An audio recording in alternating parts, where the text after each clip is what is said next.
Assalamualaikum warahmatullahi wabarakatuh. Selamat datang kembali di YouTube channel Himasi. Pada segmen e-learning kali ini, kita akan membahas terkait mikroekonomi.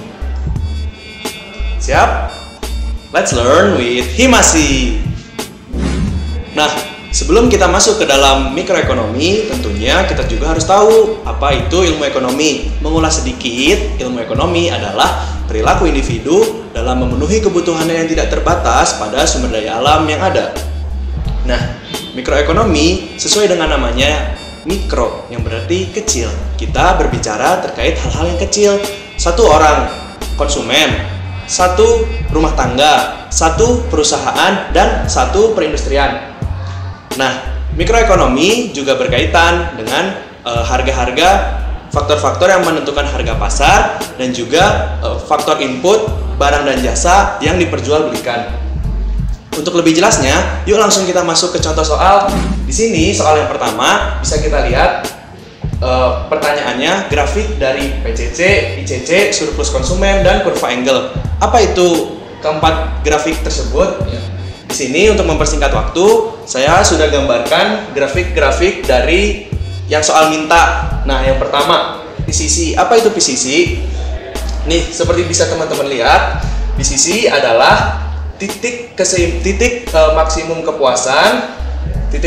kepuasan pada berbagai tingkatan harga atau price. Itu grafik yang pertama. Grafik yang kedua adalah titik keseimbangan maksimum pada berbagai tingkatan income atau pada berbagai tingkatan pendapatan. Yang ketiga adalah grafik dari surplus konsumen. Bentuknya seperti ini.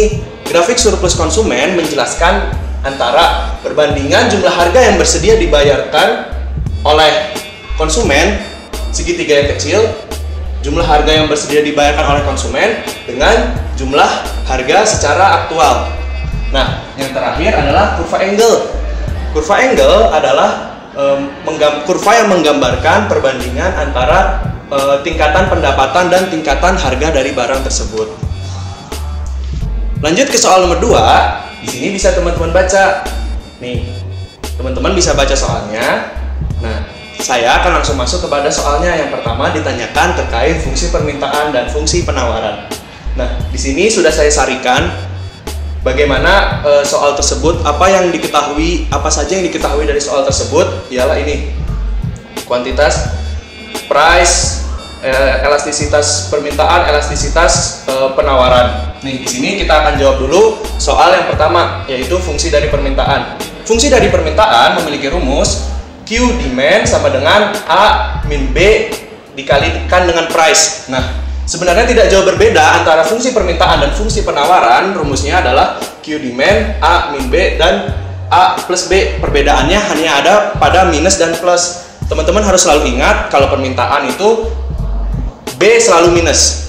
Kalau penawaran, B-nya selalu positif. Nah, itulah yang menjadi perbedaan. Lalu teman-teman masuk lagi lebih dalam, pahami bahwa fungsi permintaan memiliki konstanta A dan konstanta B. Nah, inilah yang pertama-tama harus kita cari untuk menjawab fungsi permintaan. Nah, ketika kita belum mengetahui apa itu konstanta A dan konstanta B, maka kita masukkan lagi ke rumus ini.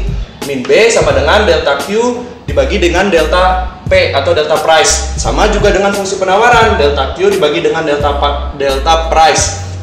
Nah, kita selesaikan dulu fungsi permintaan. Di sini elastisitas dari demand, rumusnya price dibagi dengan kuantitas dikali delta Q atau dikali delta Q dibagi dengan delta price, atau price dibagi dengan kuantitas dikali dengan B. Di sini min B ya. Nah, ini karena kita sudah mensarikan soalnya, nih elastisitas permintaan, elastisitas demand min 0,8 di sini kita lihat. Terus price-nya delta price price-nya 1.200 dibagi dengan Q-nya, kuantitasnya 150.000. Di sini teman-teman mengalihkannya dari 0,8 dikalikan dengan 150.000. Hasilnya adalah 120.000. 120.000 jadi 1.200 dibagi dengan 120.000 hasilnya sama dengan 100. Teman-teman di sini perlu ingat bahwa B selalu minus, maka hasilnya di sini min B min 100. Nah, kita hasilkan lagi jadi B sama dengan 100. Nah, seperti itu. Setelah itu, teman-teman kembali kepada persamaan yang pertama. Persamaan yang pertama terkait dengan Q demand fungsi permintaan A min B dikali dengan price. Ketika B-nya sudah ketemu, maka langkah selanjutnya yang teman-teman harus cari adalah A-nya. A-nya dapat kita ketemukan ketika B-nya sudah ketemu. Tadi B-nya sudah ketemu 100. Di sini teman-teman masukkan saja ke persamaan. Di sini Q demand-nya kita udah tahu 150.000, A-nya belum kita ketahui, B-nya sudah kita ketahui, B-nya 100 dikalikan dengan price-nya 1.200. Nah, setelah persamaan pindah ruas seperti biasa, teman-teman tentunya sudah paham, maka hasilnya kita ketemukan 30.000. Nah, menjawab fungsi permintaan adalah tentu kita menjawab ini. Ketika A dan B-nya konstanta A dan konstanta B sudah diketahui, maka teman-teman bisa menyimpulkan ini. Nah, inilah jawaban dari pertanyaan bagaimana kita menjawab fungsi permintaan. Selanjutnya, kita akan menjawab fungsi penawaran. Fungsi penawaran seperti tadi kita singgung beberapa di fungsi permintaan terdapat kesamaan. Di sini kita langsung aja. Nih, elastisitas supply, elastisitas penawarannya seperti kita ketahui di sini 0,6 kita langsung masukkan ke rumus. 0,6 dikalikan dengan price-nya 1.200 per unit dibagi dengan kuantitinya 150.000. Nah, dikalikan dengan B, atau B itu delta Q dibagi dengan delta price, maka kita ketemukan hasilnya 75. 150.000 dikalikan 0,6 dulu, hasilnya baru 1.200 dibagi dengan bawahnya kalau nggak salah hasilnya 96.000. Nah, maka didapatkanlah hasil B sama dengan 75. Ketika kita sudah ketemu B-nya sama dengan apa yang kita cari di fungsi permintaan, kita masukkan kepada persamaan yang pertama untuk mendapatkan A. Setelah A-nya ketemu, kita masukkan lagi ke persamaan yang diminta oleh soal. Maka fungsi penawarannya adalah 60.000 ditambah 75B. Begitu cara untuk menjawab pertanyaan yang pertama.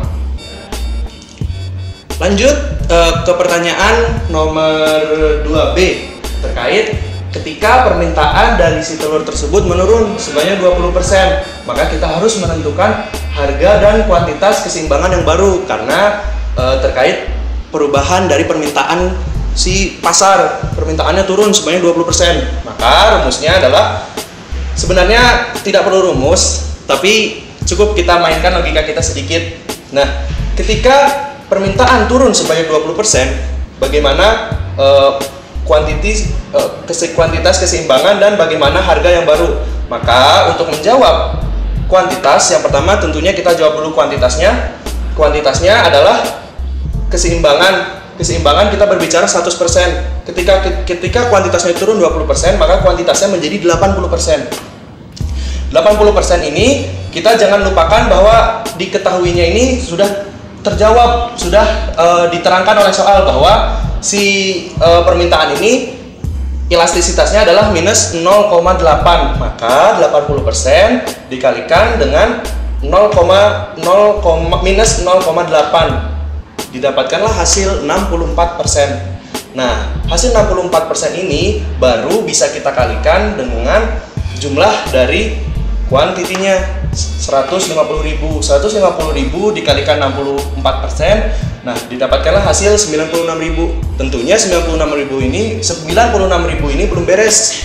96.000 ini harus kita kurangkan dengan jumlah kuantiti yang pertama 150.000. 150.000 dikurangi 96.000, maka akan didapatkan hasil 54.000. 54.000 inilah yang menjadi kuantitas keseimbangan yang baru. Lanjut ke bagaimana harga yang baru. Harga yang baru tentunya kita langsung lihat dari berapa persen penurunan dari permintaan pasar. Penurunan dari permintaan pasar sebanyak 20%, langsung kita kalikan dengan harganya. Berapa harganya? Harganya 1.200. 20% dikalikan 1.200 maka 240. Nah, jadi hasil akhirnya 1.200 ditambah 240. Nah, mungkin teman-teman bertanya-tanya, loh, kenapa harganya turun tapi justru naik? Nah, begitulah kalau teman-teman belajar mikroekonomi. Ketika permintaannya turun, maka harga tersebut naik. Logikanya kalau kita balikan, ketika harga tersebut naik, tentunya permintaan turun, bukan? Ya, lanjut kepada soal nomor 3. Nih, teman-teman bisa lihat fungsi permintaan. Nah, yang ditanyakannya berapa Q apabila tidak ada biaya sama sekali. Tentunya kalau teman-teman pahami, soal nomor 3 ini lebih mudah dari soal nomor 2 yang caranya cenderung panjang. Soal nomor 3 ini bisa kita lihat sudah ada persamaannya, Q 30 dikurangi 2 kali price. Nah, berapa Q-nya apabila tidak ada biaya sama sekali? Tidak ada biaya sama sekali, tentunya kita pahami dengan 0, bahwa ya benar-benar free gitu, gratis. Maka P-nya kita ganti dengan 0. 30 dikurangi 2 dikali 0, maka 30 dikurangi 0 hasilnya adalah 30. Sesimpel itu bukan? Lanjut ke soal nomor 2. Ketika surplus konsumen hilang. Surplus konsumen yang hilang jika harganya naik sebanyak $5. Tentunya seperti cara bagaimana kita menjawab soal nomor A, price-nya diganti dengan konstanta yang ini, kita ganti dengan 5. Maka 30 dikurangi 2 kali 5 hasilnya 20. Sesimpel itu bukan untuk menjawab soal nomor A dan nomor B. Nah teman-teman, untuk model soal seperti ini kemungkinan besarnya teman-teman akan di sini ada satu pertanyaan lagi terkait gambarkan grafik dari surplus konsumen tersebut. Nah teman-teman nggak usah panik karena grafiknya teman-teman sudah ketahui pada soal nomor 1, grafik surplus konsumen. Nah di sini bisa kita lihat ketika teman-teman harus menggambar grafik dari soal nomor 3, dari soal A dan soal B, maka teman-teman asumsikan di sini tadi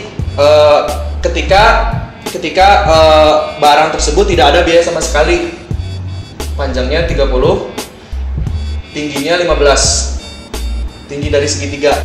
Nah, untuk mencari luas dari surplus konsumen atau mencari berapa surplus konsumennya, maka teman-teman hanya cukup pahami bagaimana rumus dari segitiga, rumus mencari luas segitiga, yaitu luas alas dikali tinggi dibagi dengan 2. Nah, untuk mencari surplus konsumen adalah seperti itu.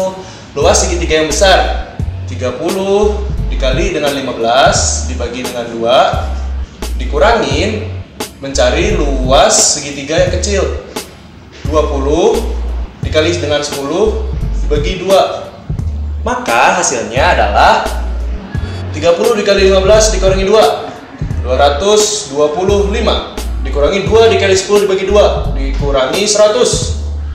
Maka surplus konsumen yang ditanyakan oleh soal adalah 125. Selesai gitu.